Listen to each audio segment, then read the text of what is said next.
My name is Hette Mollema. I've been with the museum for probably in the order of 18 years. And I got a background in engineering, primarily in electronics, but I've spread out to other fields as well. After I finished my studies, I wanted to see the world. And I joined an English company called Decca.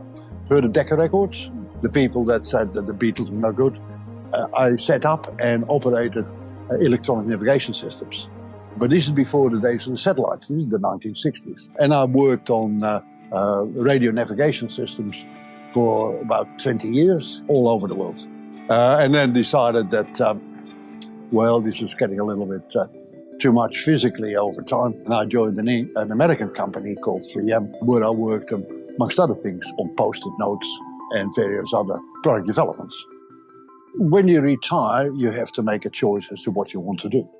And this gives you an opportunity where you can interact with such a wide variety of visitors that it keeps on challenging you to really think about how what you are telling them makes sense in their particular lives.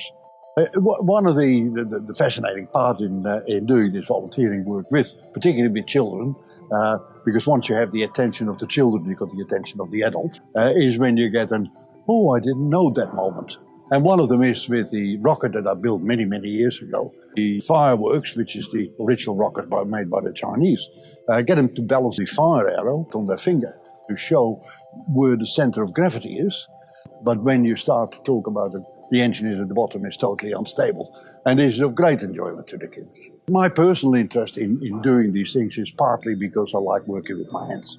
That was a decision I made when I retired, that rather than going to management and committees, I wanted to do and make things. The two things come together very nicely. One, this is of benefit to the visitors, and at the same time, I get enjoyment and satisfaction out of actually making things that are then used. So, for instance, the arches are made blocks so that you can explain how an arch works, as well as a model of the Sydney Harbour Bridge, which in the end is also an arch. The reason why those stations are then so successful is essentially that the visitor can feel and touch, and you can in the process explain, rather than you doing it for them, they do it themselves. Coming to the museum for 18 years seems an awful long time. However, you get an enormous amount of enjoyment of communicating with the people, and of course the companionship of the other volunteers.